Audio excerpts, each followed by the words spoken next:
Hello, everyone. Welcome in to Golden Blue Dude, our Sunday show. We've got some special guests with us today.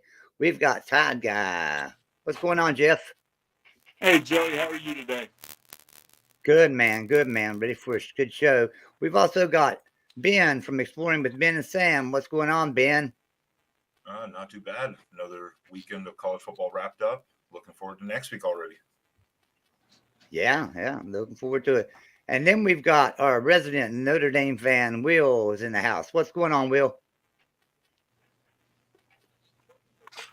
Will, you're muted, man. What's going on, Will?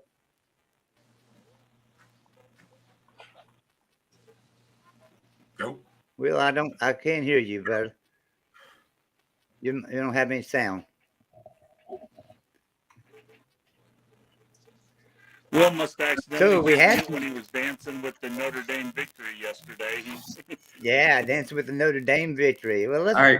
Do I talk, sound any let's better talk now? about that. There you go. There you go. Now you're Yeah, working. my mic. I guess my mic was causing him problems. But Well, yeah, let's start off that Notre Dame finally found an offense. Am I right? Yeah, the offense took a big step forward this week. Obviously, we were playing a Gene Chizik defense, so it wasn't great, but definitely the offensive line controlled the game, and the passing was a lot better, which is what made me the most happy, because I knew we were going to move the ball on their bad D line, but really happy with the passing attack. Definitely looked a lot better. Yeah. So and Alabama got a win. Jeff, I know you're happy about that. Was you happy about the score though?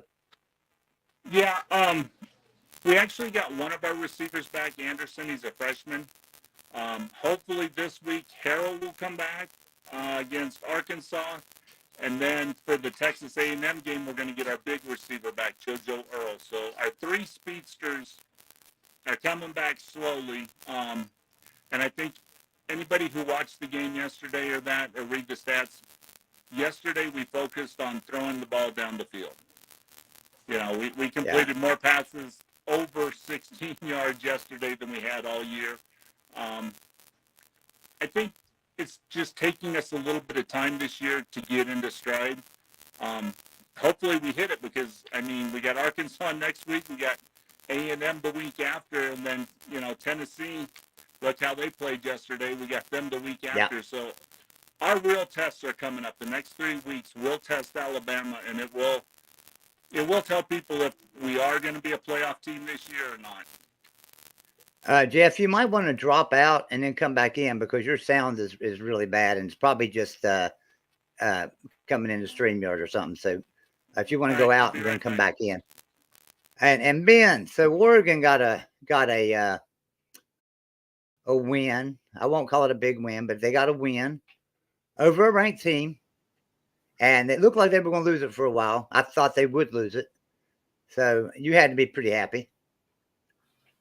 Yeah, Washington State wasn't ranked. I think we all argued they probably should have been, at least like number 25 or whatever. But I thought they were ranked. No, they weren't. They were probably like the receiving other votes. They were probably like right on the verge of it. But yeah, they came out and punched us in the face, and the team fought back. Because I'm the same way with you, Joey. For like 4 or 5 minutes left in the fourth quarter, I went, "That's it, game over, it's done." But hey, we fought back and came out of there. So I'm not going to complain too much. Let's see if that's any better, Side Guy. You want to say something? Let's see if it's any better. All right. Does this work better now?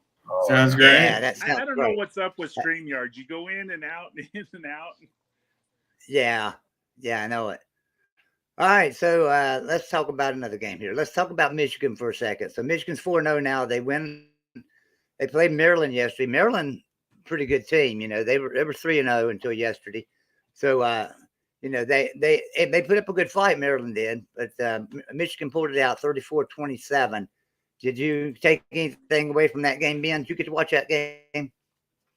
I saw a few highlights.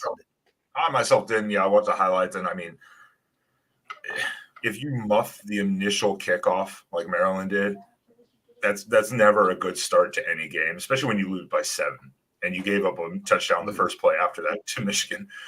I'm not going to say that was the difference in the ball game because it wasn't one touchdown, but the game would have played out differently from there. But that's never a good start for any team. But so, yeah, I don't know if Michigan should be worried or Maryland should feel more confident still at this point in time, because that was Michigan's first real, test, so to say.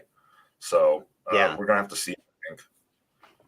Yeah, I think Maryland's a lot better than people think too. So, I think it's still to be seen whether or not how good Michigan is, but I still believe Maryland's better than people think. So it might have been end up being a great win for Michigan. Did you get to watch it? Yeah, I watched quite a bit of the game. The thing that I took out of it, and I think we can say this about a lot of the games yesterday, and kind of the same thing Alabama took out of Texas, it's actually good sometimes to have a tough game like that and kind of struggle. If you get it early on, then you can see where your weaknesses are, and it gives you a chance to develop. Where, if you go through the season blowing everybody out and then you get into a tough game, you don't really notice the mistakes. So I think Michigan was exposed a little bit yesterday, but they have 6 weeks really to work it out before their next tough game. I mean, they're playing Iowa this week. Iowa's finally found an offense, but I don't think, it's going to be that big of a problem for Michigan. But I think this will help Michigan a little bit see on defense where they need to work. Will, I know you watched a little bit of that Michigan game, didn't you? I'm a little disappointed in the result. I got hopeful for a bit. But I think this will also help out JJ, because this is the first time JJ had to play like a not bottom 5 group of 5 defense. And he's a young quarterback, and he can really learn from this game because he wasn't like a world beater like we all thought he would be in this game. So he can definitely look at the film, look at what he needs to do better. And I'm not that surprised that Michigan had trouble with Maryland. I mean, it's such a huge step up in competition. Maybe they're just thinking, oh, we don't have to do that much, because they didn't have to do that much in the first 3 games. But then they had to up their intensity in the second half, especially to be able to win, because they looked bad in the first half. So I got my my new TV yesterday, and about the time I got it hooked up and got it on and got it programmed and everything ready to go on it, I got it on and turned it on the Baylor Iowa State game, and the game was going off. Baylor won 31-24. But the game was played at Iowa State. Iowa State's a pretty tough place to play. I don't, anytime, every team in the Big 12 will tell you that Iowa State's a pretty tough place to play. So Baylor pulling out a win at Iowa State is really a good thing, because it's just not an easy place. But they're both 3-1 now. Baylor, after winning that game, they're pretty much in the driver's seat in the Big 12. Did any of y'all get to watch any of that Baylor game? I watched a little bit early on, and the score really don't tell the story. I mean, Baylor, it was a tight game early on, and then Baylor kind of ran away with it, and then I noticed that. I looked at the box score and seen that. Yeah, I mean, Baylor had pulled away, and then at the end, Iowa State, made it a little more competitive. But I do agree that Baylor is, the way they played yesterday is probably going to be the top of the Big 12, especially the way Oklahoma played and some of the other teams in the Big 12 played. I think Baylor really needed that win, though. I mean, since they lost to BYU, and I know BYU's not a conference game, but Baylor could not afford to go 2 losses in the loss column and think about competing. Right. Couple of games yesterday that were losses for teams that were ranked, and they should not be ranked. And I think we all agree on this. They should not be ranked when the new poll comes out, and it may have dropped already. And that's Texas and Florida. Texas loses to Texas Tech 37-34. Florida drops to Tennessee 38-33. We all agree Tennessee's a really good team. Texas Tech is on the rise, but Texas was supposed to be really good, after barely losing to Alabama. and they go on the road to Texas Tech. Another tough environment, but still, Texas should not be losing to Texas Tech 37-34 in overtime. The thing that really worries me about Texas is it's not like I felt like statistically, if you look at the stats, really all their guys had a good game. They just like got beat by Texas Tech. And this is like a golden rule of college football. When you get to overtime, you can't turn the ball over. And what did Texas do? Their first possession, first play of overtime, they turned the ball over. Yeah. But the problem with Texas is they struggled in the game, and then they came back and looked really good, and then they struggled and let Texas Tech back. And then, like you said, they fell apart into overtime. And I do think Sark is going to help Texas out, but I think it's the same old Texas team. I think they play whatever the name on the jersey across from them is. If it's a great name, they play really well. And if it's somebody they beat, they just naturally think they're going to beat them. And they do that. Yeah, they do. And I don't know. I guess that's the culture that's going on down there still to this day. You know, they've had culture problems for a long time. They've got to get out of that. And they're talking about it in the chat, which I'm going to come to that game because that's going to be an interesting game to talk about here in a minute. And that's Miami. We'll get one to that. more thing on the Texas. Can I say one more thing? Yeah, I was going to continue anyway. Yeah, go ahead, Will. Texas is a big blue blood program. Can we all agree on that? They're the fourth best team in their state. Like Baylor's better, Texas A&M's better, Texas Tech is better. Like Texas is not back, and they won't be back until they change their culture and stop playing down to their competition. It's embarrassing for a school like that to be where they are. I would venture to say Houston's better. I would venture to say Houston's better than Texas right now. The biggest problem with Texas is, and this is one thing Mac Brown did not like about Texas, and I think it's still obviously happening today. When you're the coach at Texas, you spend more time with the boosters than you do with the players. When Nick Saban came into Alabama, he told the boosters, thank you for your money, but your position's over there. I'm the coach. And until, they get the boosters away from the program and let a coach, I mean, this has destroyed all their coaches. Yeah, everyone who's coming after not fared well with the boosters for the most part, outside maybe Tom Herman. And even then, I don't think he liked dealing with that type of stuff. Yeah, they did not like Charlie Strong at all. The Regents or the boosters. So they didn't support him they didn't support him at all. He didn't have a chance. They didn't support Tom Herman like they should. Now they're supporting Sark, but like you say, if they're coming in and bothering him the whole time about things, how can he coach? So I agree, Jeff. That's very true. Well, let's go ahead and talk about this Middle Tennessee State and Miami. All right, so Miami talked about they were back. They're just even traveling fools. And they didn't get to troll him last night because he didn't go live.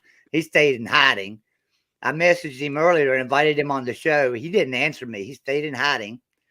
So but Miami's not going 198-0 like he says. So Middle Tennessee State took him out behind the woodshed, and like Jeff likes to say, beat him up and then build another woodshed to beat him some more. I know Jeff and I watched that game. Yeah. It's inexcusable to let Middle Tennessee boat race your team, no matter who you are at home. But when your first two plays from offense are literally a pick and a pick six, that's a recipe for disaster. But Middle Tennessee, credit them. They came out and said, we have nothing to lose in this game. And They just went for it full throttle the entire game against Miami.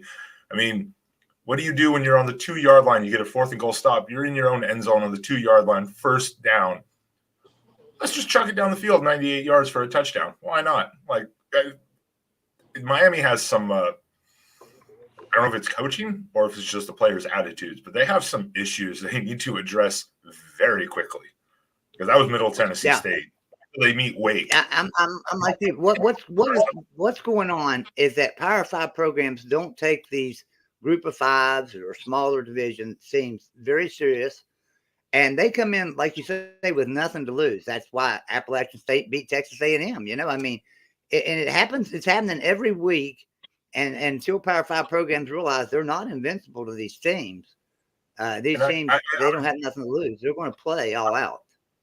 I was joking with some Miami people last night going, hey, we warned you about that offense. But, I mean, the defense in that game was really the biggest issue. But yeah, one thing I will say, and I was, tease people with Cristobal. He was our coach for a while. I love Cristobal. I have no bad feelings for him at all.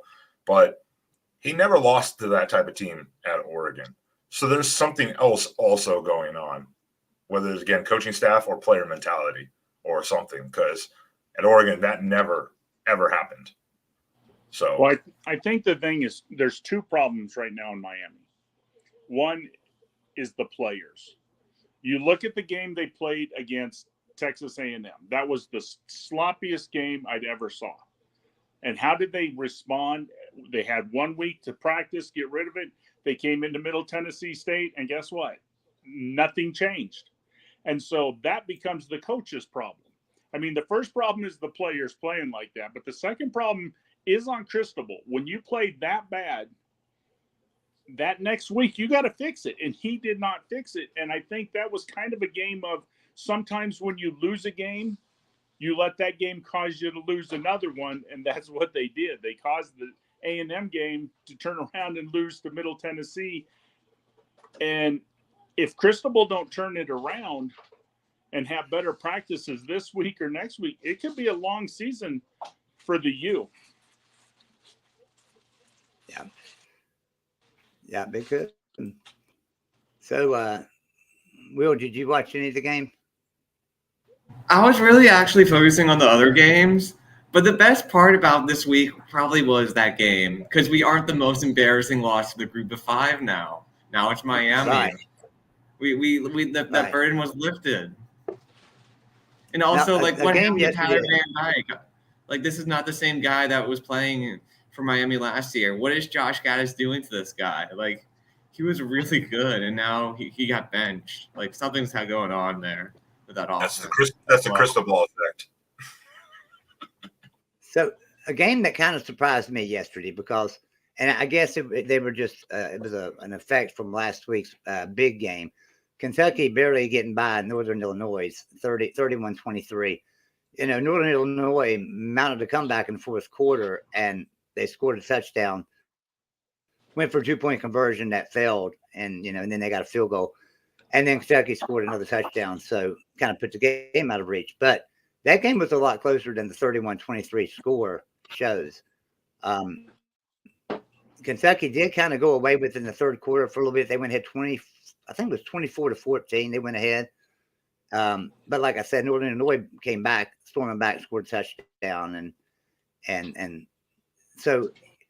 But I think Kentucky, they kind of let me down yesterday with that. Because I've been saying that they have a shot at the SEC, but not if they play like that. And that goes back to what we're talking about. You got to get up for these teams, even though you can beat them. You've got to play to your full potential.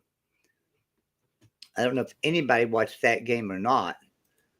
No, I don't know much about Northern Illinois this year, but I'll give Kentucky the benefit of the doubt. A little hangover game, but they did what they need to do. Right. So you got to give them a little bit of a pass probably after the big game. It happens to teams, so it's how they go forward from here. But we'll give them a little benefit on that one, at least on my personal end. I will. I know they won the MAC last year. Northern Illinois did. I don't know how good they're supposed to be this year. But I feel like a lot of SEC teams have just let the group of five teams hang around with them.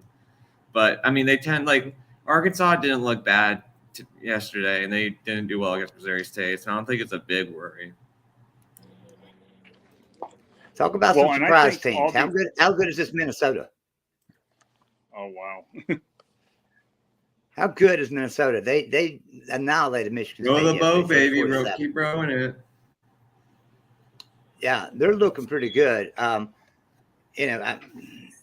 they were not in the top 25 at all last week, I don't believe. So they should jump in there this week, and they should jump up there probably around 15th, I would think.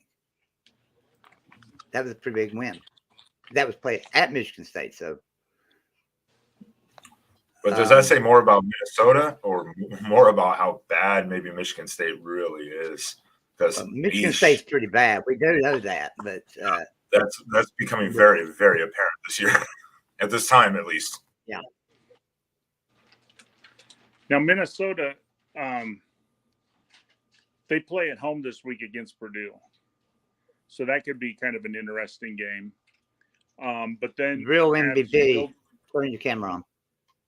Once you go past Purdue this week, 2 weeks you play at Penn State, and then really the only other game on the schedule that could be tricky would be at Wisconsin.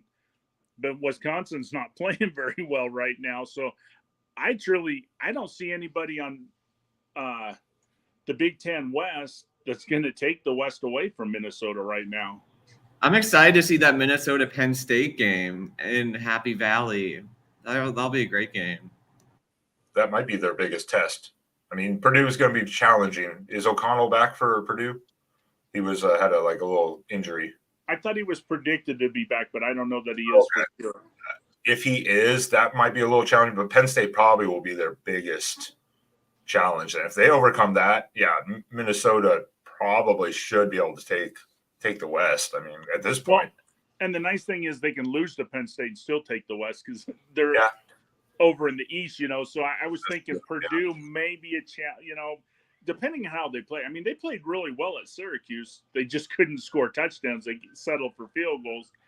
And everybody predicted Wisconsin to win the West. But the way they're playing, I really think Minnesota, like you said, could lose to Penn State. But other than Penn State, I don't see them losing a game in the Big Ten. Well, Purdue's issue is their defense, and Wisconsin's issue is their offense. Again, you could put those two teams together, and you would have just like Iowa and Purdue, defense. Yeah, I mean, it's just like you would have the most amazing team ever, but one team is always lacking on the other side of the ball. So I posted the StreamYard link in the chat, and we've got somebody waiting to come in. But before I bring them in to accept some calls, let's talk about one more game from last night that we all kind of sat and watched together in a little private stream, USC and Oregon State. And man, it was a heartbreaking loss. I mean, Oregon State had that game won, and that was heartbreaking. But Ben, I know that he was looking forward to trolling Tony and them after that game.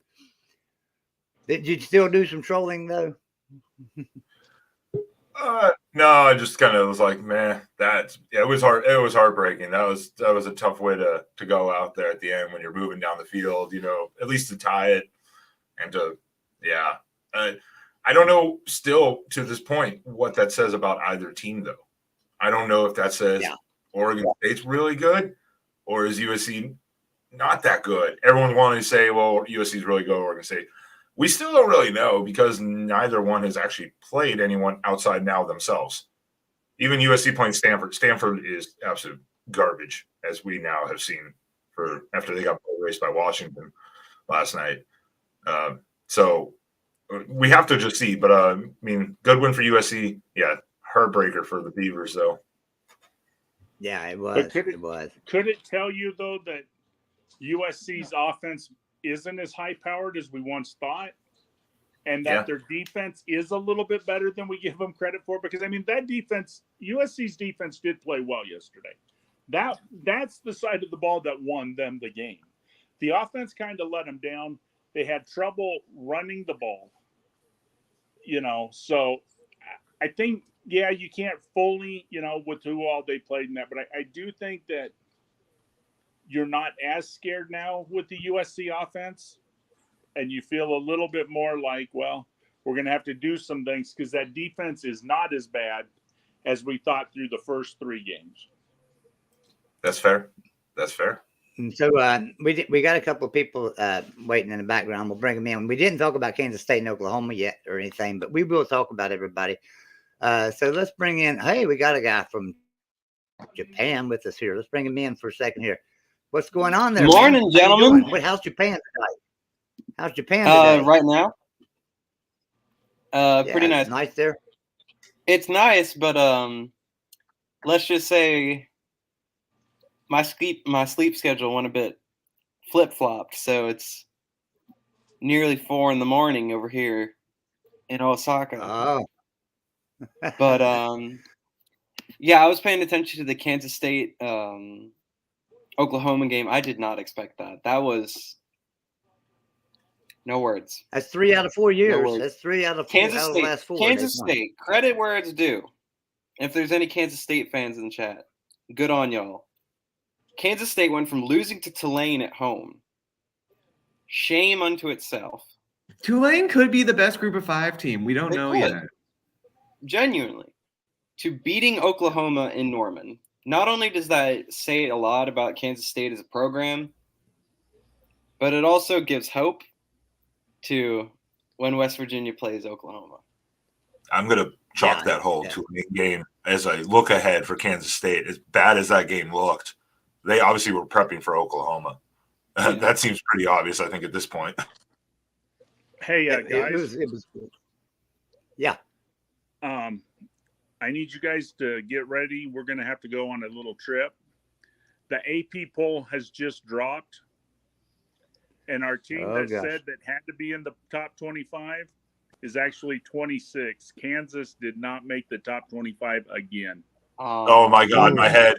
I'm dying. Are you serious? By the way, So who they leave in? Did they leave Miami and Florida in? Did Miami and Florida get in? Okay. No, I don't see Miami and I don't see Florida. They did come out, but now they did rank, and this team deserved to be ranked after all. Minnesota did get in, so that took one of the spots. Yeah. All right. And they did rank Florida State. Did Texas stay they're in? 4-0. Yeah. No, Texas Texas dropped out. Okay, Yeah. good. That was what Syracuse we were like. is ranked. But there's still some teams in there. You know, they did. The other thing that hurt Kansas was Kansas State is ranked 25th now. So I think they rewarded that win against Oklahoma better than what Kansas has done. And even though Kansas State lost to Tulane, they probably figured the win against Oklahoma was better than the loss to Tulane and let them in. But I still think it's a tragedy that Kansas is not in the top 25. Yeah. Kansas hasn't lost. Yeah, Kansas State has. Put Kansas in instead. Yeah. Man. Well, here's the thing. Kansas Robert, plays welcome in, man. Iowa State next Hey. week. If Kansas beats Iowa State next week and does not get ranked, I think it's time to fire the voters. Yeah. Agreed. I think it's time to fire the voters already. So I was reading earlier that they said that they felt like Pitt would be dropped out. I don't know why. They beat Rhode Island. They did what they were supposed to do. But they were saying that they thought Pitt would be dropped out. Did Pitt get dropped out? No, No. they're 24th. Okay. Oklahoma dropped to 16th. Ouch. Yeah. Did Florida State make it this time, or did they still got? Yeah, Florida State's Yeah. 22nd. Okay, that's good. Because I'm looking, they were saying 22nd. I'm like, really? From the teams they beat? I'm like, that's a little shortchanging them. Tennessee's 9th. Good on them. They deserve Yeah, they it. deserve that. I saw the Tennessee game. Tennessee. What poll are you looking at? You must be looking at the coaches poll. I'm looking. Okay, yeah, I'm looking at the coaches poll. Let me Yeah, switch because in to the AP poll real they're quick. 8th. Tennessee is 8th in the AP. The team that Okay. surprises me, and they are undefeated, but North Carolina State is ranked 10th. They want to hype up the Clemson game. That's why they do it. These people get paid off by ESPN to hype them Yeah. up. So the college game, because they're going to college game day at Clemson for that game, Clemson NC State game. I think they got a little change for that. For some reason, I am not finding the AP poll. You're saying it's out. I'm not finding it. Yeah, I know. I'm Put it in the private chat. Yeah, mine's only pulling up week 4 for some reason still too. Same. That's what mine's doing too. Google search. Hold on a minute. I'll put it over. I put it in the private chat. Okay. Let's look at this. Did you put it I in think there, I Will? just found it. Yeah. Okay. Oh, It This took seems me good. forever to find it today. It wasn't easy to find. No, I didn't find it. I thought I found it. Okay, let me go into private chat and get that. Week 4. See, for me, I Yeah. clicked the link in the private chat, and it's only pulling up week 4. NC State at 10 is a little funky. and a little high too for NC State. A little funky. Mm-hmm. Yeah, that's a little high. Yeah, okay, there it is. So Kentucky got a little bump to 7. Tennessee went up 3 spots to 8. NC State went up 2 spots to 10. I haven't really been I know Tennessee's undefeated, but I'm not impressed by their wins. I don't know. I wasn't impressed with Clemson. I wouldn't keep Clemson at 5. I wouldn't have kept Clemson at 5. I would have dropped them. I feel like Billy Napier kind of blew that game by going for 2 twice. Because they would have had to do was kick a field goal to tie the game. Well, and Billy Napier blew it when he ran out on the field yelling at the refs, and instead of having a 4th and few inches, they gave him a 1st and goal with just a few inches. That really hurt. Let me ask you a question. So Clemson was number 5. They played Wake Forest. Wake Forest was ranked 21st. Clemson beats Wake Forest 51-45. Last week, Kansas played Houston. Houston was ranked 21st. They beat Houston by what, 14, 15 points? Yeah. And did not get ranked. And then won this week and did not get ranked. Why would Clemson stay at number 5 and they won't even rank Kansas? Well, and Kansas went on the road to Houston even for that game too. So exactly. More credit there. And Kansas is just getting narrowed up. Kansas went on the road and beat West Virginia. So, 2 of Kansas' wins are on the road. And they're not getting rewarded for any of it. Nope. Yep. They're getting screwed. And the whole poll right now, outside of the couple upsets, if you want to call A&M over Arkansas an upset, everyone, and then of course K-State over Oklahoma, everyone else is just kind of sliding up. Really, we're at that point in the poll now where it's like you just keep winning, you just slowly advance depending on how you look. But not having Kansas in there. Their memory is so short in the AP poll. Look, they moved Texas A&M up 6 spots for beating Arkansas. Did they forget that Appalachian State beat the crap out of them? Sounds like it. And did they forget that Texas A&M barely beat Miami, and Miami lost yesterday to Middle Tennessee State? Yeah, I know. They're just their memory is gone. They put Kansas State 25. I'm okay with that for sure. I'll be honest. I'm not okay with Pitt being 24. I think Pitt should be up there a little bit higher. Their only losses to Tennessee, and it was a close game. And I hate Pitt, but I still think Pitt should be about 15 or 16. Yeah.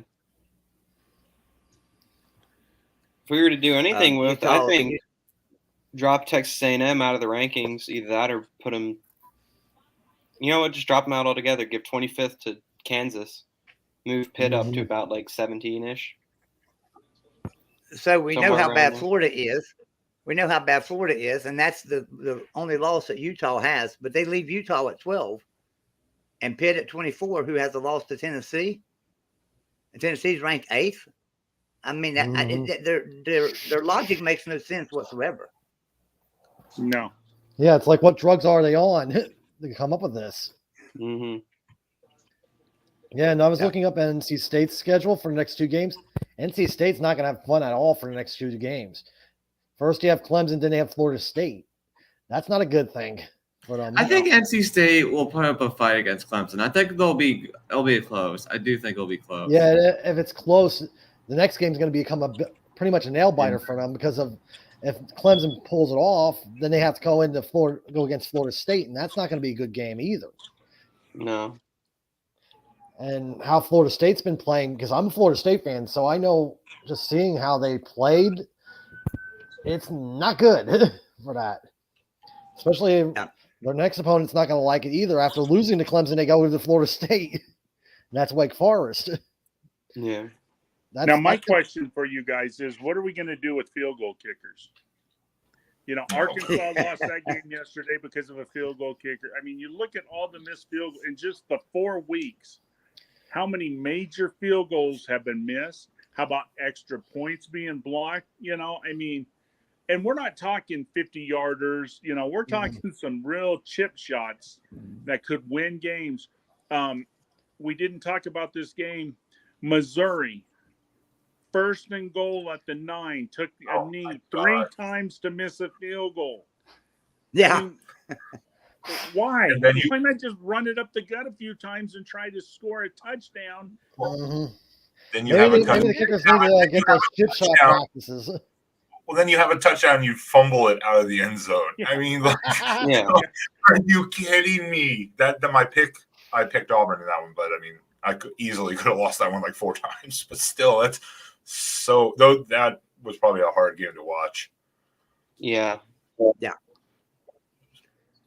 I'd have to say, I'd have to ask, since I'm looking at the poll finally loaded for week 5 now. Do y'all think Penn State should be above NC State in the poll rankings? Yes. I'm okay with it. Yeah, I okay agree, with that, because Penn State's like a dynamo right now. Penn State has had better wins than NC State. Yeah, Penn State beat Auburn at Auburn Stadium. So that's not very hard this year, though. Yeah. No, of course not. But it means like it's still a good road. I'll phrase it this way. I saw in a YouTube comedy video. You made the SEC an embarrassment on national television. So all you got to do is look at their opponent. Auburn's been being an embarrassment for the SEC for years. I thought that was Vanderbilt's job. Look at yesterday's game and North Carolina. SEC. NC State yesterday beat UConn 41-10. That's not an impressive win. UConn's horrible. UConn. Penn State beat Central Michigan. Penn State beat Central Michigan 33-14. That's a lot more impressive to me than UConn. So I would have Penn State ahead of NC State. UConn used to be a good football program back in the Big East, but I mean now it's just they're non-existent. When you look, NC State struggled really bad against East Carolina. That was one of those games. East Carolina should have won, but they missed a field goal. That's another one of those. The field goal kickers let them down. Looks like not only do the kickers need more practice, evidently, but linemen need to, in order to stop blocked field goal attempts, need to hit the sleds more. West Virginia's got a good field goal kicker, and he's got the best name in college football. Casey Legg. He does his job. He does his job. Kicks. I mean, that's all you can ask. No one's even touched on it. I get it. It was preseason ranked. That's why. I mean, Oklahoma State's just sitting there. They've been at home. They won the 3-0. They were off this last weekend, but they're just sitting there pretty at number 9. It's a little, maybe a little. I mean, that first they have tightened up defensively a little bit because that first game, Central Michigan put up 44 on them at home, but they still have a tough schedule ahead, though. I mean, they have Taylor this next week. About a lot. Super chat. This next week we'll say a lot about them. Vantage Rose, thank you for the follower super chat. Says, if Texas earned a top 15 ranking for a slight loss to a top team like Bama, then doesn't Oregon State deserve the same for a 17-14 to USC? Exactly what we're talking about. That's exactly what we're talking about. The bias is terrible. Yeah, there's just no rhyme or reason to how these, guys. I truly believe, the way they vote in that. You can look it up. And it'll break down every voter, who they voted for, where they put them in place, and this and that. And I think if you notice, a lot of these voters are past their prime. It's time to get them out. It's time to get new blood. It's time to change the way that we do the polls.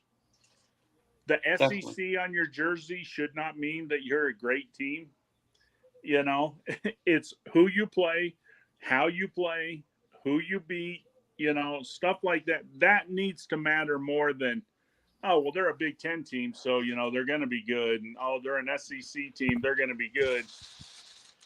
Yeah. That's not right. That's not fair. We're letting too many teams like Kansas, Washington State, Oregon State, Florida State finally got in this week, but you're letting teams who play well early and you don't reward them. Who cares if Kansas isn't going to be there in week 13? In week 4, they deserve to be there. Put them there. I don't care who you think is going to win in the next 6 weeks. This is about week 5 of the poll. These are the best teams week 5. This isn't, we assume that Alabama, Georgia, and Ohio State and Clemson are going to the playoffs, so we're going to keep them 1 through 4. No. Put them where they belong, and as the weeks go and wins go, everybody's going to be where they should be. I'm going to put this comment up here because I guess it's probably Falcon 828. You guys are not watching NC State, so I don't expect you to understand. But Dorn is taking starters out early. Don't talk about the score like it means nothing. Well, you got to realize Penn State took their starters out early, too, in their game. So everybody takes their starters out early in these games. They're blowing people out. Yeah, with NC State, you have to go think about they're going back against 2 schools back-to-back, which are going to be pretty tough schools with Clemson and Florida State. It's not going to be easy. Yeah. And if we're going to use this quote, one thing I would say, maybe you shouldn't take your starters out if East Carolina can win the game on a field goal. I mean, you look at this too, like what Jeff was saying. Look at the others receiving votes, if you guys haven't at the bottom. Kansas is first in line for the 25th spot with 125 votes. After that's a steep drop-off to Cincinnati. Then Florida's still getting a lot. Then it drops off even more. Washington State, 31. Oregon State, only 16. How when Oregon State was 3-0 and barely lost at home, and they're barely getting any nod from anyone. It's probably because it was on the pack. I'm gonna make a comment on the comment that I just put up on the screen from Kenny, and he said talk about the ref calls yesterday, and there were some bad calls yesterday, especially in the Pac-12. I don't know what's going on out there in the Pac-12, but bottom line, poor Washington State.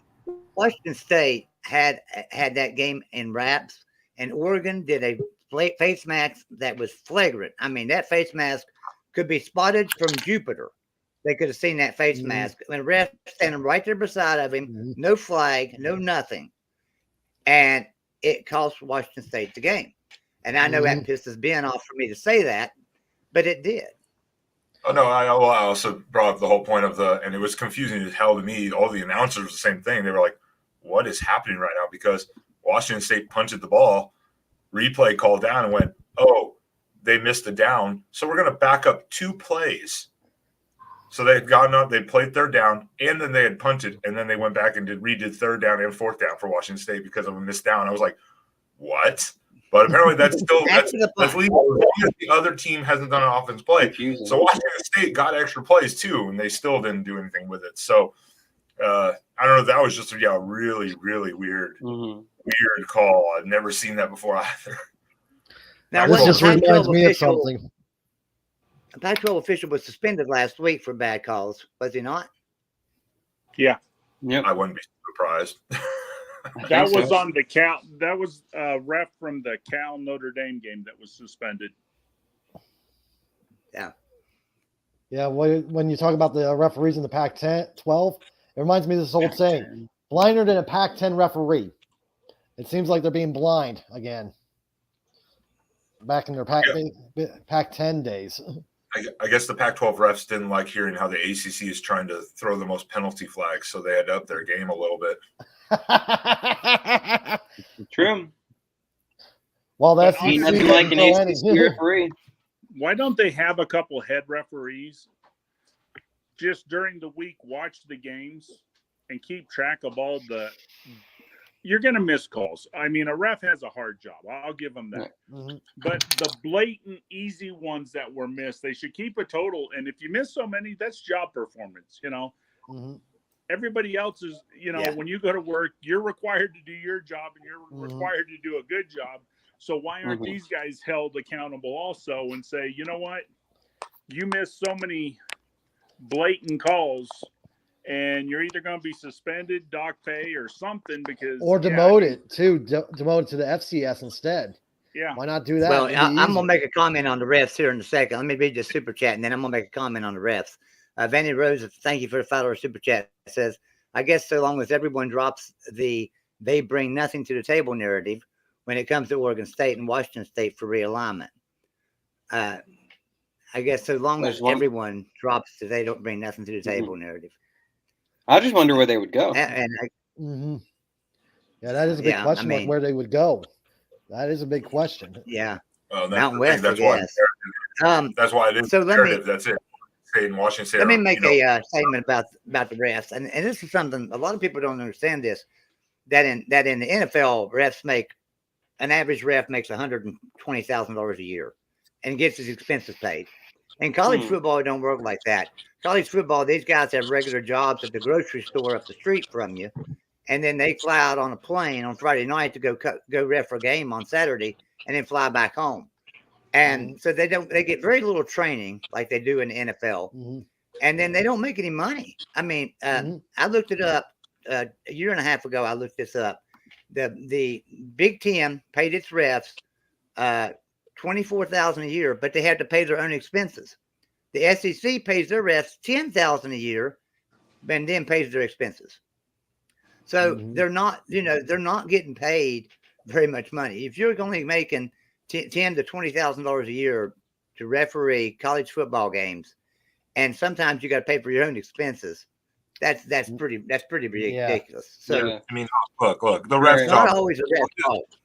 As long as there are always bad calls, we know this. It's cost Oregon games before in the past too from the Pac refs, and I don't blame any referee because that is a very hard, on the fly. You're in a tough spot. You make a call, everyone hates you. And the Pac-12 has done referee training before because it was so bad for a couple of years there. They sent people and they demoted people, suspended refs, and it's a hard job. But yeah, there have been a lot of bad calls this season already. Hey Joey, on the subject of refs, someone said, RR says, why do we need refs when we have AI? That won't work. We do have AI. Yeah, but the AI is not very good at that yet. Hey Joey, re-Google your referees' pay. Right now in the SEC, they average $57,000 a year. 57, but they got to pay for their own expenses. I don't show. I mean, I can look it up and know tomorrow, but I don't know all the benefits they get. But they get $57,000. And if you think about it, they're only doing 13 games a year, 14 That's if not they that do bad. Right. But if they've got to, if they have to, all right. So if we're making 57,000, let's say they got to go to training a month out of the year too. Right. And then on top of that, they also if they got to pay their own expenses out of it, that's one thing too. So because their expenses you got to pay for a year airfare and hotel and all that, all your food, right? That's $20,000. So that's not much money. Vanny Rose, thank you for the $5 super chat. Says if then Big 12 and Pac mix Oregon State and Washington State need to be a part of it. None of that tossed them to the Mountain West. Well, I'm not saying that. I'm not saying that's where they should go. I'm saying that probably where they would go. I don't know that they would come into the Big 12. I think if Washington and Oregon came to the Big 12, then Washington State and Oregon State would come. But I don't know if Washington State and Oregon State would come without them. No. Yeah, because we know Oregon's trying to shoot for the Big 10. Right. It's like, Oregon really, the Big 10, since I know the Big 10, it's like, Oregon really, you're not bringing anything to them, really. Unless you're like a whipping boy like Illinois, Indiana is to us. That's only been preliminary talks. I really, honestly, the way this season is shaped up, you can say, the Los Angeles market will be gone. I think if the realignment stops, which people have estimated it will for a while, I think the Pac-10, which if we had a couple more teams like Fresno and stuff, I think the Pac-10, Pac-12 can actually survive and be sustainable. Will it be the money makers that the rest of the conference are? No, it has never been. Or so, but sustainability and the way that they've been performing this year, for the most part, I would say still can bring out its own brand. I mean, Yeah, the only thing I Oklahoma would say State, about man, that I'm is sorry, wait I till didn't see you. UCLA leaves. That's all I would say. Oklahoma Well, State, man, I didn't see you in the back room. Can you the table. turn your camera on for me there, Oklahoma State, man, in the back room. Turn I your would have camera to on for say me, if man. Oregon, Washington, Oregon State, or Washington State join, any combination of those teams joins the Big 12, not only would that hurt West Virginia, but it would give West Virginia more of an incentive to look for a new home, so to speak, because traveling out there, especially with our already stretched thin travel expenses to go out to Norman or Stillwater, or even Austin, would just it would be horrible. It never made sense when West Virginia joined, because geographically at that point it was like you are so just far off from the rest of the only team east of the Mississippi. Well, and like Ben Oklahoma said, State, man, Oklahoma State's looking pretty good, sitting there at 9th. Tough schedule ahead, though. You're on mute there. Oh, you're on mute. How y'all doing today? Good, man. Yeah, I'm kind of concerned. Well, not really concerned. I mean, Baylor. I mean, we got Baylor coming up this week. I think that if we took our bye serious, that we'll skate by them, unlike the Choklahoma Boomer. But man, I'm gonna tell you this about Oklahoma, man. I have no idea. They should not be allowed in the top 10 until they at least win 6 games. At least. I mean, that year in and year out, they just show us who they are over and over again. Terrible, mediocre defense. Just, I don't know what's up with this program. Do you? It's like a Texas curse. is the same way. Texas shouldn't be allowed in the top 25 either. Oh, I agree. I know Texas Tech. I mean, it's Texas Tech. Yeah. It's incredible. But and West Virginia is, I think, personally, I think y'all are going to get better. Personally, I think y'all need to get rid of Neil Brown. And I think he is just. I think he's doing a really good job. And I'll tell you why. I know what he walked into, and we didn't have any talent left in 2019. And he had to go with Dana Holgorsen recruits because he got there so late. So the recruiting class was already set, and it wasn't his guys. And then 2020, COVID went around, and I know everybody had COVID. So everybody said, well, you can't use that as an excuse. But you got to realize at that point, that was just going to be his first recruiting class. And then COVID hit in. So he didn't get recruits that he wanted then. So his really first class was 2021. And we're playing with them recruits now. So, I think he's doing a pretty good job, really. He'll come around, I think. We'll get better as this year goes. We're going to have a good class next year as well because he's a great recruiter. I think you'll see a big difference. See, and if it wasn't for a couple flukes, I think that y'all would have a completely different outcome right now, like with Pitt and Kansas. I mean, just like with that pick that JT Daniels threw. I mean, that wasn't his fault. That just hit the receiver square in the hands. And they were a pick away from beating Pitt. And I think Kansas, they just came out swing. Kansas is something different this year. They are. I mean, have you seen really that? What's their QB's name? Jalen Daniels? Jalen Daniels. That kid is a top 3 Heisman pick, in my opinion. That kid is something else. The best quote of the day yesterday. The best quote of the day yesterday was when he dropped for a pooch punt, and the announcers were like, "Oh, he can punt too." Yard line, like perfectly. And as an Oklahoma State fan, I'll tell you, I think I'm a little bit more worried about Kansas than I am Baylor. My God. Yeah. I think the Big 12 is on notice right now of Kansas. Do you think? And they've got their next 2 games is Iowa State at home and TCU at home. So they could very easily be 6-0 going into Norman. That's crazy. Yeah. They should be ranked 3-1 and Kansas is 4-0. It's that not good. If they aren't, if Kansas isn't ranked by the time they face Oklahoma, But see, something right. There's some and the question thing there. is, with Oklahoma now, it was almost like Alex Grinch was sitting there with a voodoo doll last night, controlling their defense. I mean, it was incredible. I mean, 500 yards and 41 points to Kansas State. I mean, that's just incredible. I just couldn't believe it. I mean, isn't Brent Venables supposed to be the defensive guru? Yeah, We're starting to that's see. good. We're starting to see But you now. got to give the Venables conference some play. time. Venables Yeah. lost a whole bunch of players through the transfer portal when Riley left. The cupboard was really bare.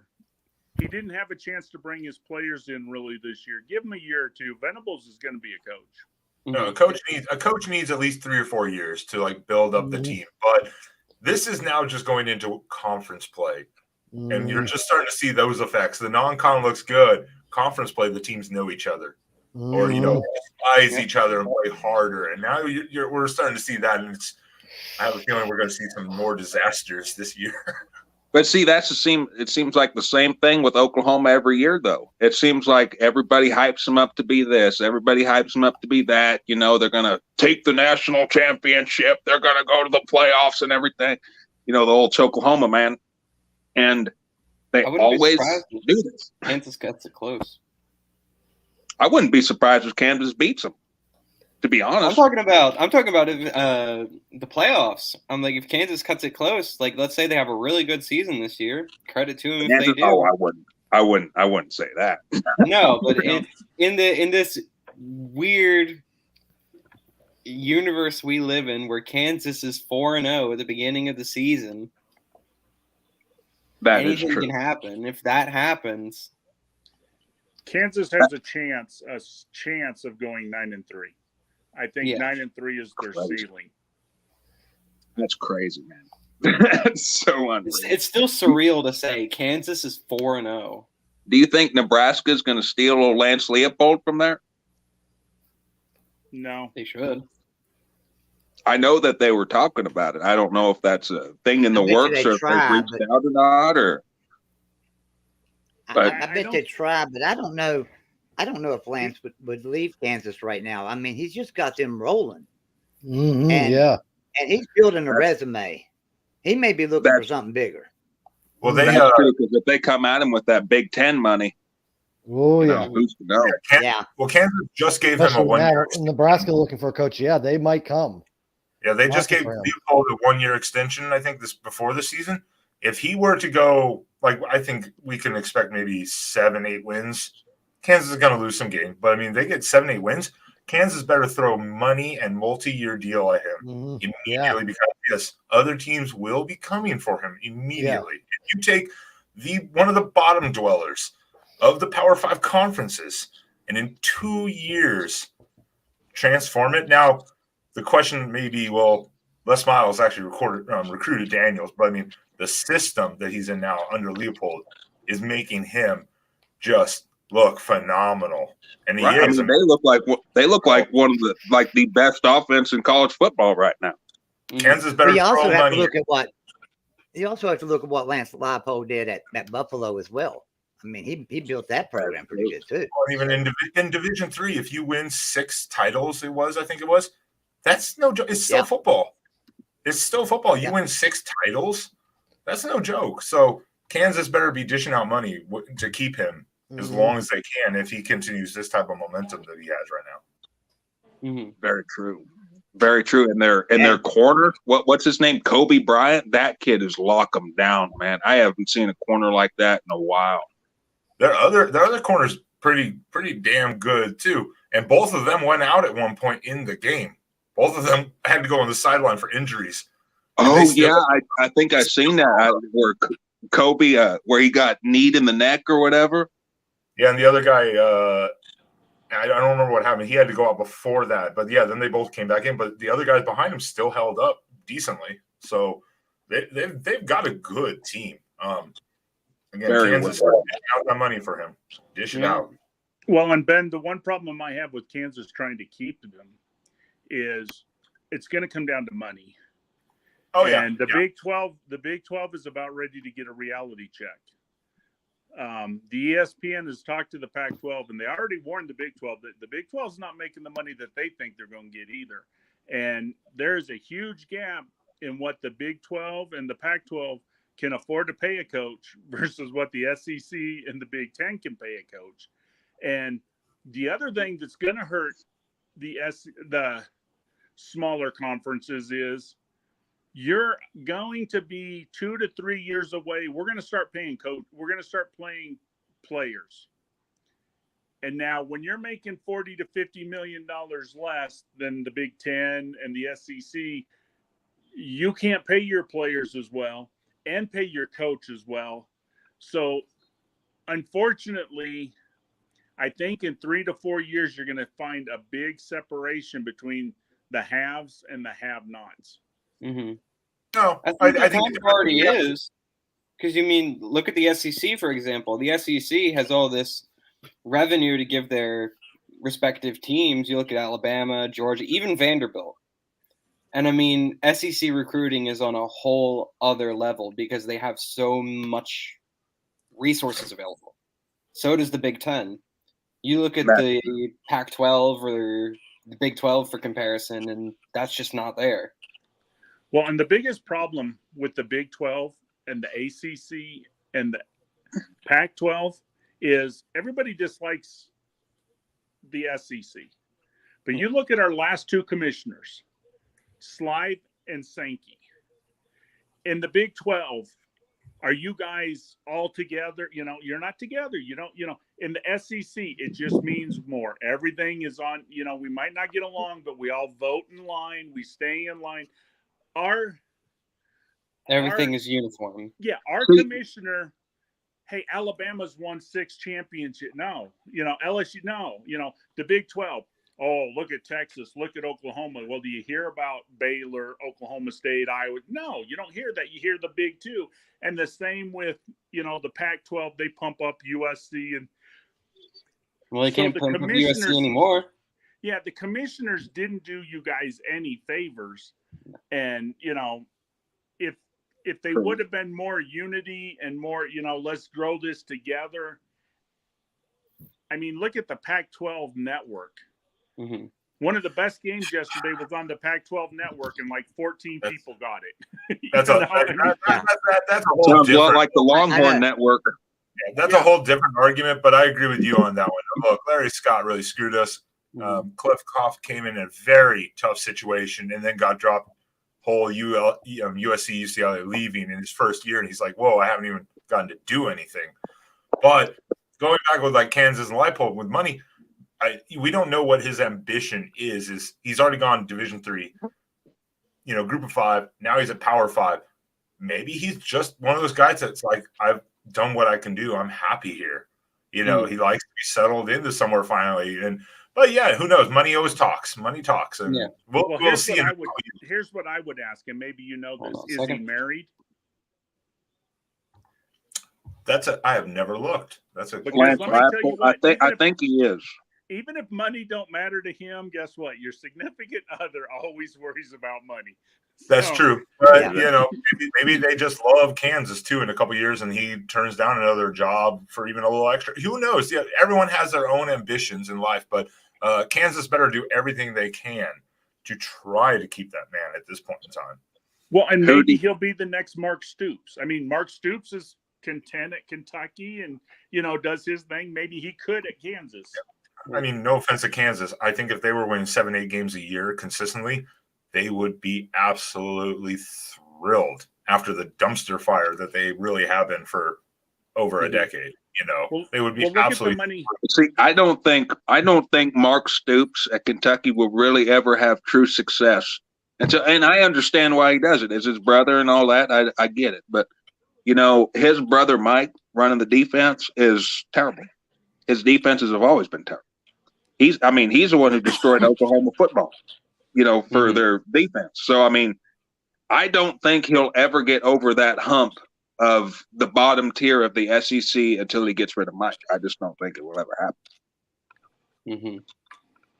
Okay, here's a good question from Nick DTV. Who on Texas's defense is stopping C.J. Donaldson? I don't think anybody on any defense is going to stop him. No. I mean, it's that gonna freshman be a can team run. effort. You know, the thing about it is West Virginia recruited him as a tight end, and they seen something with him as a running back. And, you know, he had a breakout game against Pitt, and we thought, okay, he was able to run all over Pitt, but then he did it. He's done it to every team we've played. C.J. Donaldson is a force at running back, so I don't see anybody really stopping him.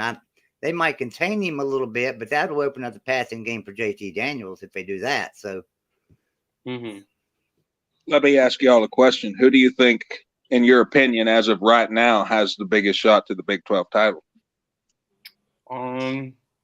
Honestly, I think Oklahoma State and Baylor are still the two teams. It's theirs to lose.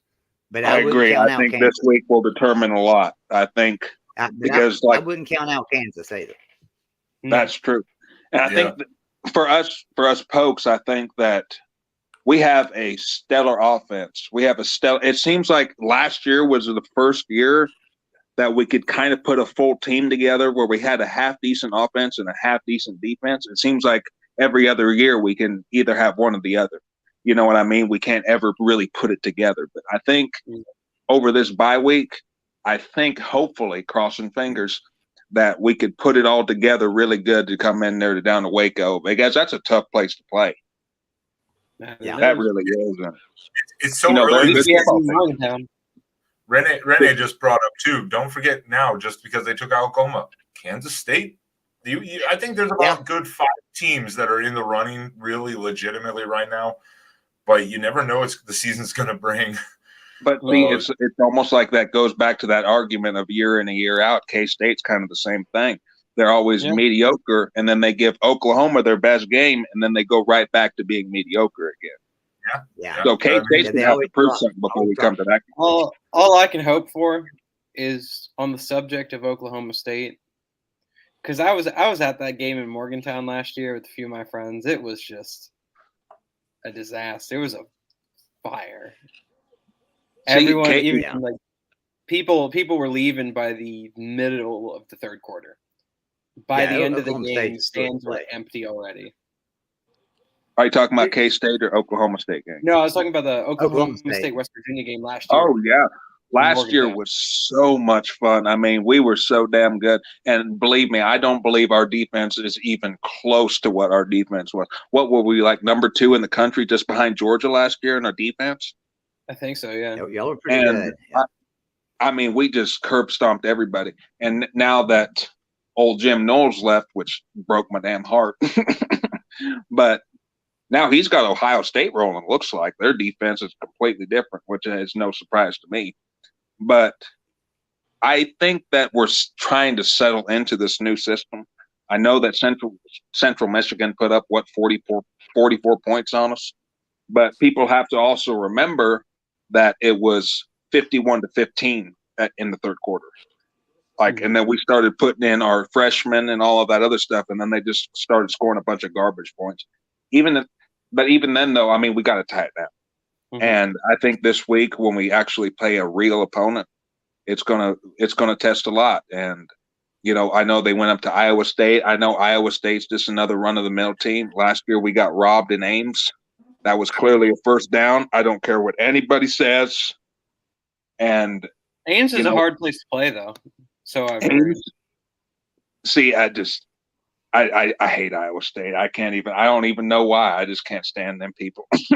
But you hate it more than Oklahoma? Well, I don't know about that.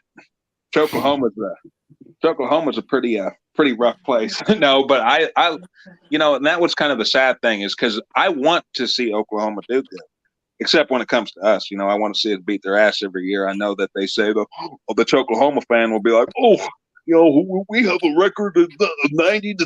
You guys are a little brother. Well, you know what? We just beat your ass last year. It's a shame that the bedlam is ending.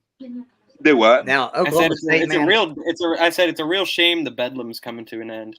I know, man. It's all due to politics. It's all due to politics. Oklahoma State, man, there's something that I don't know if you know or not, but Baylor has never won in Morgantown, and they come to Morgantown this year. Baylor's never won in Morgantown. They've been at Morgantown ranked number 4 in the nation.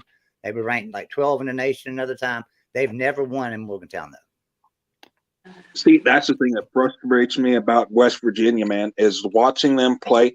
They could be so good. I mean, they've got talent, man. They just have to keep it all together and finish. I don't know what it is with West Virginia, man, but it seems like y'all can't finish. And like they just could be so good. They got talent at the quarterback level. I mean, your line needs to clean it up a little bit, but I mean, y'all could be so good. Mm-hmm. Our line is doing really good, and we've been pushing things around. I was looking through the polls, and I just remember back when I was growing up, around like 2007, West Virginia was at the end of the year ranked like 5th in the entire nation. That was back during the Big East days, but I mean, even then, it's still something to look back upon and be like, wonder if we can do that, replicate that success here in the Big 12. We'll get back to it eventually. I mean, we were a pretty good team. 2006, 7, 8, 9, 10, 11, and 2007 we were robbed. Well, not 12. 12 was terrible. 2007 we were robbed. That's all. Yeah, we were that year. I want to talk about one thing here real quick, and then give everybody their final word. And we'll end this show. I got a Patreon show coming up at 4:00. So Patreon members, 4:00, we'll do a Patreon show.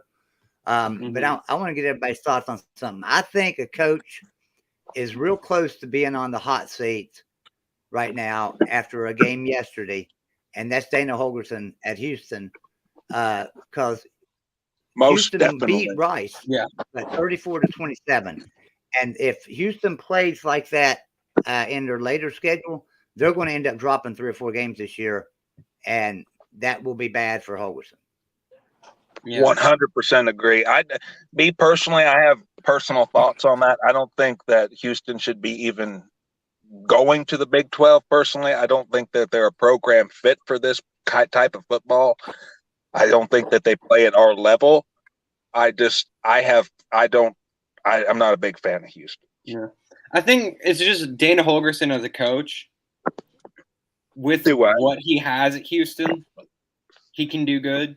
But as a coach, looking back on his record at West Virginia, all of the places he's coached, Dana Holgorsen himself is not that stupendous of a coach at all. Which is why people some people say, "Oh, Dana Holgorsen should come back to West Virginia." If we were to get a former coach of West Virginia to come back, I would either want Don Nehlen or I want Rich Rodriguez. As much as that would set me ablaze back home. You don't want Rich Rod, trust me. No, but I mean, if it's something, if it's a choice we had to make between Rich Rod and then some other guy who we don't know, either has a good, foundation, so to speak. Now let me answer your question, Joey. There are some legitimate sources saying Jimbo Fisher's on the hot seat, so. Jimbo Fisher is on the hot seat. Texas A&M boosters have offered $150 million to Meyer. They got the oil money ready. The oil money is willing to spend $90 million to get rid of Fisher and another $150 to bring Meyer in. So the money's already in place. Now, what I want to tell you, Joey, you might want to plug your ears, but Houston will not fire Holgorsen. And here's why. They don't want to bring in a new coach. They're coming to the Big 12 next year. And even though it could be a dumpster fire, they don't want to start a new conference with a new coach. They want to give him a chance. Now, if they wasn't going to the Big 12 next year, I could see him firing him. But unfortunately, I mean, I think he deserves to be fired.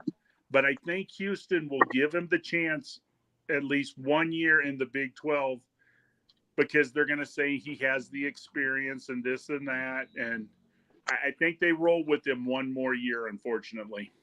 Yeah, I can see that happening. I mean, it's funny. Rose, thank you for a $2 super chat. It says West Virginia just needs to run the ball with Eddie George. With Eddie George. Yeah, that's who C.J. Donaldson kind of reminds me of in a way. Is Eddie George? Yeah, I think would be a great coaching fit for West Virginia, I think it'd be Tom Herman, personally. I do too. I've been saying that. I've been saying that for a while. I like Tom Herman. I really do.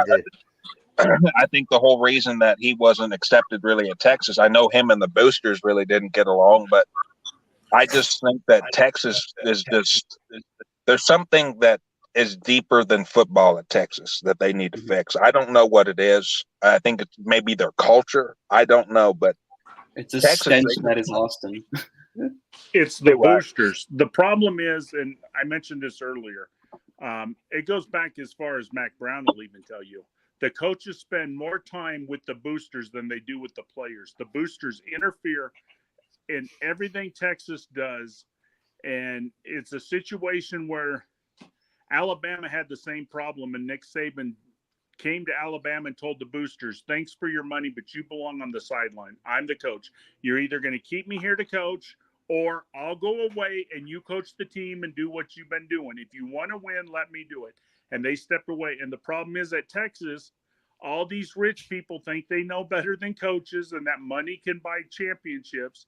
And how many championships has that Texas money bought? Exactly. Let the coach do what he was hired to do. Let him be the coach. And you just sit back and enjoy the wins. It's when you interfere that there's problems. That's true. That's true. That is very true. So I do got anybody, two questions. in the I'll get back to you in a second. Just everybody in the chat, if you're not a Patreon member, Nightbot has posted the Patreon link. You can join for as little as $2. And like I said, at 4:00 we'll have a Patreon member show. Go ahead. I'm sorry, Ben. It's fine. Ben, do you have something to say first? Or I thought it was Ben. Okay, no, it was me. Yeah. Two questions. Number one, in the chat, Mountaineer Lair with Kenny says, this is a hypothetical question, but what happens if WVU wins out? It's possible. Nah, I don't think we'll win out. I don't think we'll win out. We'll drop a couple of more games. I'm pretty sure.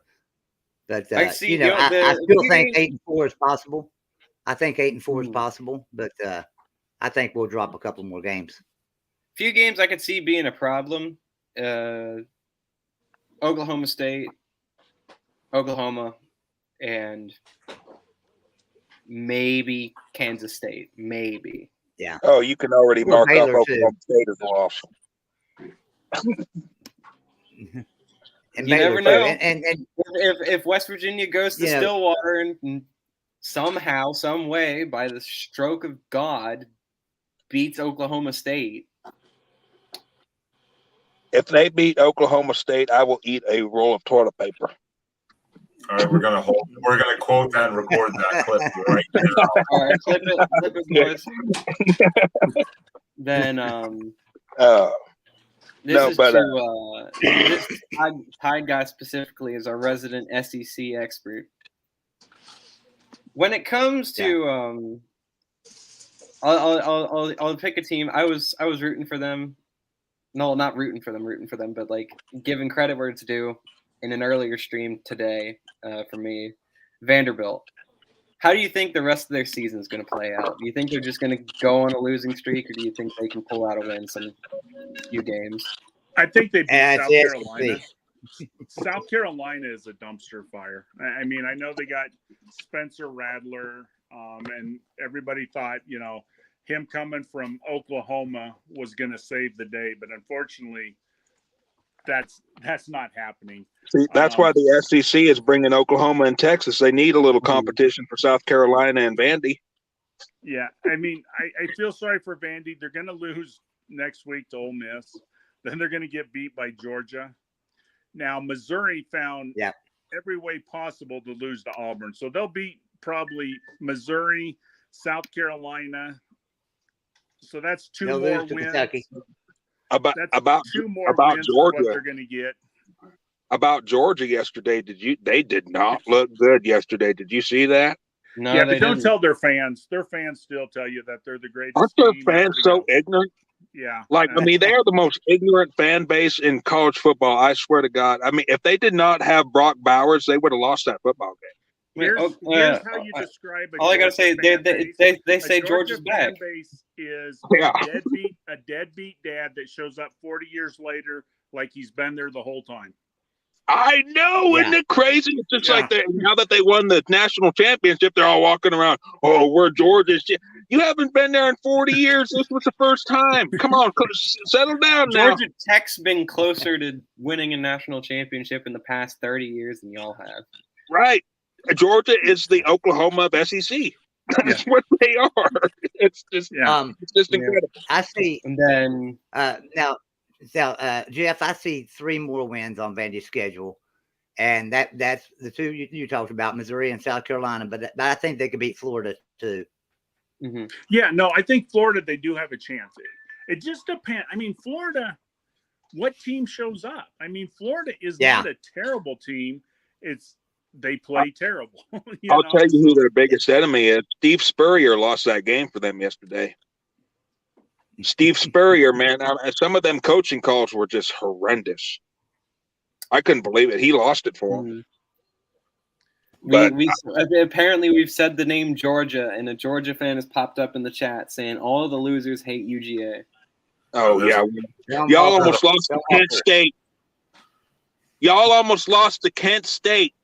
I don't want to hear it. Like I said, if you didn't have Brock Bowers, you would be sitting there going like, Kent State had your number. I don't want to hear it, boy.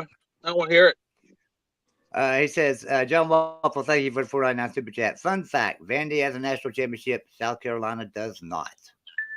Yeah, when was Vandy's national championship? 1940? Yeah. No, it had to be before that because Vandy's best year was 1922. They were 8-0-1. Oh, my God. Wow. And that was the same. That was in 1922. West Virginia was 8-0-1 in 1922 as well. Yeah, I've been claiming that national championship, but nobody else wants to claim it with me. Yeah, they have 2 unclaimed. Vandy has 2 unclaimed national titles in 1921 and 1922, and then 14. The 22 was the last best thing. I'll tell you a fun fact though, that last time Texas beat Vanderbilt, the queen who just passed away was 1 year old. That is a fun Vanderbilt fact. has a winning record against Texas. So when Texas comes to the SEC, they get rid of Kansas upsetting them, and now they'll have Vanderbilt upsetting them. See, I don't believe that. I'm starting a petition right now that Texas Longhorn games or Texas Shorthorn games should only be cast on the Longhorn Network, because nobody watches that shit. So when they're sitting there, so nobody has to witness that dumpster fire of a program. Mm-mm. I mean, all I gotta say in response to like this ties into the Texas Tech game yesterday.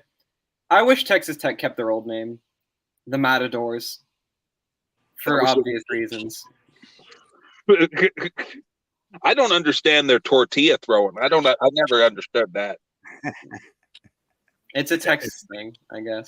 It's Lubbock. What do you expect?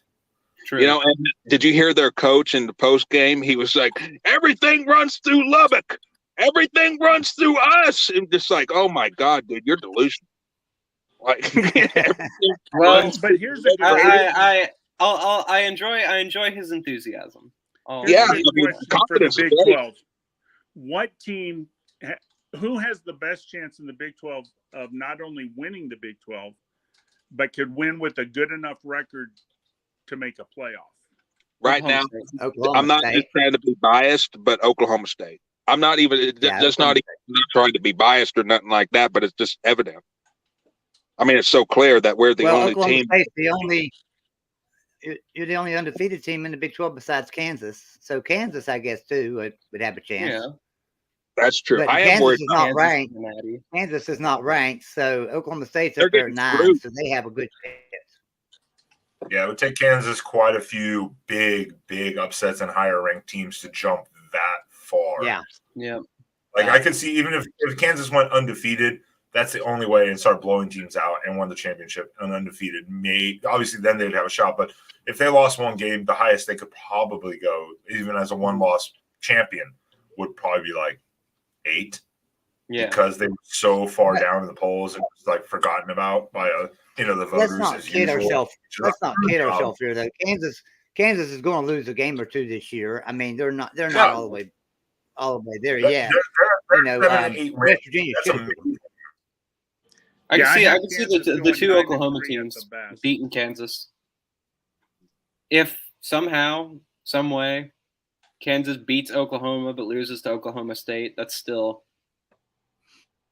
all right. I mean, And 7-8 wins is a phenomenal year for Kansas. That is a hell of a turnaround. I mean, that's just it went from they'll 2 and No, two they'll wins. still I be argue like different. Where they are right now, 4 wins, that's a hell of an improvement for Kansas. And that's where they are right now. So Yeah, because most people only picked them to win 5 all year long. That was pretty much they were predictions. They were 2.5 wins. Yeah, They were doubled 2.5 last in year Vegas. total already. So they're going to be competitive. So they're going to drop a few, but they're going to play in some games they shouldn't be in, and they're going to win some. So they definitely run the most complex offense in the Big 12 right now. I mean, they run so many motions, and it's definitely complex, and it shows on the field. Aren't they the highest scoring offense in the country right now? Yeah, and the reason Kansas does that is Kansas can't line up against you right now. They don't have the talent. They don't, so they got to out scheme you. That's how Kansas is beating everybody. They out scheme you. They make you look one way. They go the other way.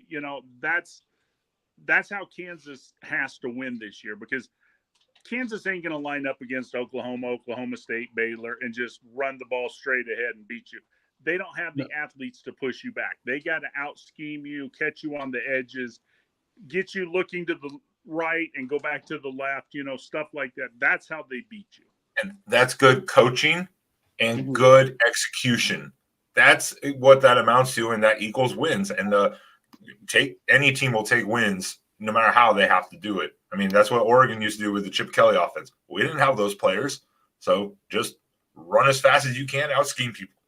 That was the whole motto, the whole motto for that team for a while. So guys, I have a Patreon show in 30 minutes, and I need to get ready for that. So let's get our last words in for this show, and we're going. Let's go out to Japan. And hey, you want to join us in the Patreon page, everybody? I'll post a link to that stream in Patreon, and then anybody that wants to come in the stream, I'll have the link in Patreon for StreamYard for people to join us. Mountaineer guy out in Japan, give us your last word there. All right. It was a really good weekend for college football. A lot of fun games to watch. And there's going to be a lot of good ones to watch next week, especially West Virginia versus Texas, as always. Especially in Austin. I think, honestly, no bias involved. I think that loss that Texas suffered in Lubbock yesterday would bring some momentum to the Mountaineers, especially after our win against Virginia Tech and Blacksburg. I think we have a shot at beating Texas in Austin. And after that, we can go back to Morgantown and beat the pants off of Baylor. I agree. I think Texas is at a level of poverty right now that Mother Teresa couldn't help. So I think, I think y'all will get them. Yeah. Yeah. So all I got to say after that, let's go Mountaineers.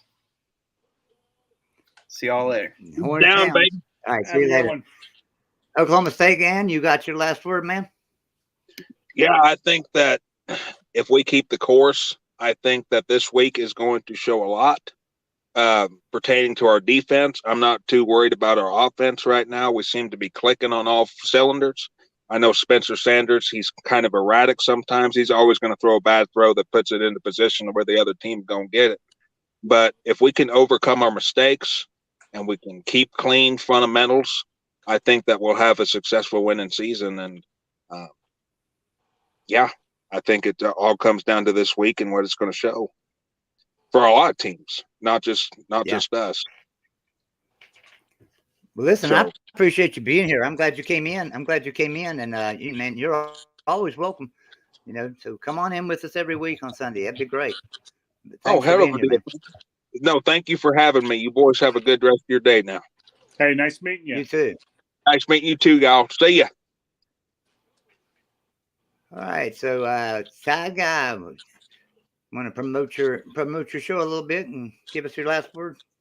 Yeah, I do videos Monday through Friday, and my videos are usually different. I usually pick topics that people aren't, discussing. Like my video Friday was the New Year Six Bowls. I went back to 2014 when they started and gave a breakdown of who all has been in the bowls and what conferences was doing the best percentage wise. So if you get a chance, check me out at Tide Guy. I'd also like to say that Patreon, if you're not a Patreon member, you should really join. Not only for the extra content that Joey gives you, but for $2, you get to do a pick every week. Chris does a pick. Every dollar that you pay, you get a one score prediction that week. If you win, you get $20. So, I mean, that's a no-brainer. If you spend $5, let's say, and you win one time, well, that'll pay for 4 months right there. So, if you're not a Patreon member, go ahead and sign up. You're missing out on a lot. Joey, Ben, you guys have a great day. I'll see you in Patreon. All right, Jeff. We'll see you there. Thanks for being here. Ben, thank you for being here too. And tell everybody about your channel and what you're doing now. You're muted, Ben.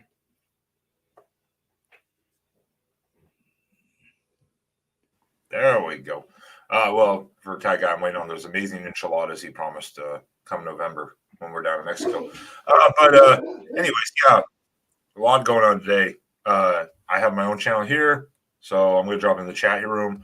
You can check us out later tonight with Joey, too, for After Dark. And I do the Oregon Post Game Joe over on Mark Rogers. Golden Blue Dude's got all this good stuff. If you haven't joined his Patreon, like I said, $2 a month. I mean, what is that? Nothing. Absolutely nothing. But this week, I think I can breathe easy at least. We're hosting Stanford late night on Saturday. That should be hopefully a cupcake for us. So hopefully easy week. But another great week of college football. Appreciate you, Joey, having me on. And let's get ready for the next weekend of football.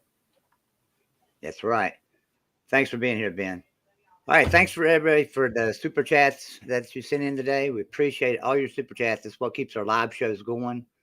Golden Blue Dude will be back with everyone tomorrow. And we're going to do a Patreon show at 4 o'clock. So in about 25 minutes. And I'll post that link over in Patreon. And, we love to have all of you in there. Come on over. Hey, by the way, I'm not sure how close we are, but when we get enough people in Patreon, that $20 a week is going to go to $50 a week. And we're real close to that number. So if we have 10 people from in here come over and join, there's a chance that we could be giving away $50 next week in the score prediction contest. So check that out. And we appreciate everyone being here. Thank you all again for the super chats. And we'll see you next Sunday at 2 o'clock. Have a good day.